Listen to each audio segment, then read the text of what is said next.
Okay, so the first thing we're going to do is get some cutaways because this is going to be one long take. So if things get kind of boring or rambling, we have something we can cut away to, okay?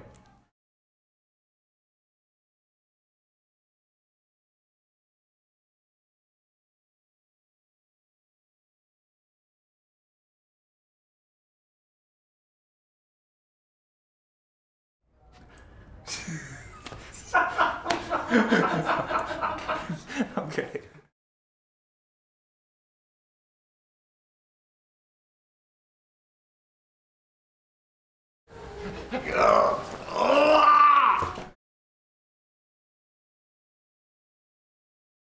Hey, my name is Don Miller, and I wrote a book several years ago called Blue Like Jazz that ended up on the New York Times bestseller list. Some guys came to me and said, we'd like to make a movie out of this book, which I thought was interesting because the book was sort of a series of topical essays, and I wondered kind of how that would go. But they came to town and we storyboarded what turned out to be a really entertaining film about the characters who were in the book. So this is Steve Taylor, and he's the director of the film, and he's going to talk a little bit about it now.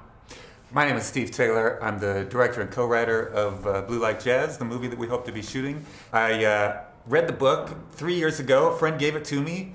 I really loved it, and there was one scene in particular that I decided this has to be a movie. So that was the confession booth scene, which those of you who have read the book are familiar with. So I had an idea. I came to Don and I pitched him the idea. I said, Don, the one thing that needs to happen, the book is about a guy who's in his 30s who lives off campus at Reed and audits classes and writes about the experience.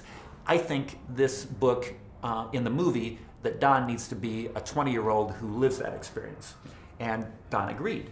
And I told him that I really saw Brad Pitt in the role of Donald Miller, and you agreed. And yeah, and that wasn't obvious.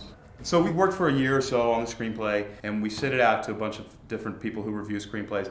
They came back and said, this is awesome, and we of course thought it was awesome from the beginning, and so now we want to make the movie. Yeah, and we were surprised, I think. Well, we knew what we had created was awesome. Genius. There was no surprise there. Yeah. But we were also surprised that we tried it out, the screenplay out, both with people who were like massive fans of the book, typically, you know, people in their 20s, 30s, and showed some of them the screenplay, and they loved it, even though the screenplay, the story is somewhat different from the book.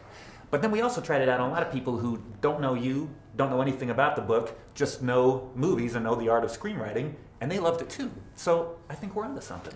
I think if you're talking about a demographic of people who've read the book and like it, and then a demographic of people who haven't read the book, you're really talking about everybody. That's right. So this is a what movie. We're saying is, here's a movie that everybody will go see. Exactly. People You may in be India, familiar. people who don't have everywhere. Right. Just like Titanic. One of the guys we sent the script to is a reader at Ron Howard's Imagine Entertainment, and here's what he came back with. This is a unique coming-of-age comedy that manages to plumb the depths of spiritual inner conflict and curiosity while still mining a good deal of humor from its wonderfully realized setting. The script's theological bent and its penchant for heady dialogue mark it as an independent project, but the quality of the writing and the resonance of its characters and themes give it considerable crossover potential. I love this part. Calling Blue Like Jazz a college comedy is a little like calling Citizen Kane a movie about the newspaper business, but it's a setting and the light, at times satiric approach that allows the script to remain engaging and entertaining while it works on some deeper theological issues.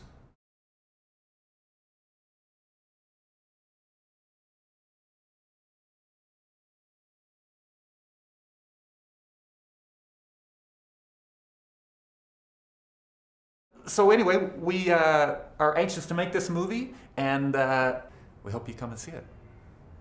And perhaps fund it.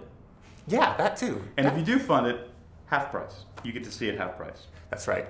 Well, you 2 for 1. Bring your whole family. Yeah, if you have a small family.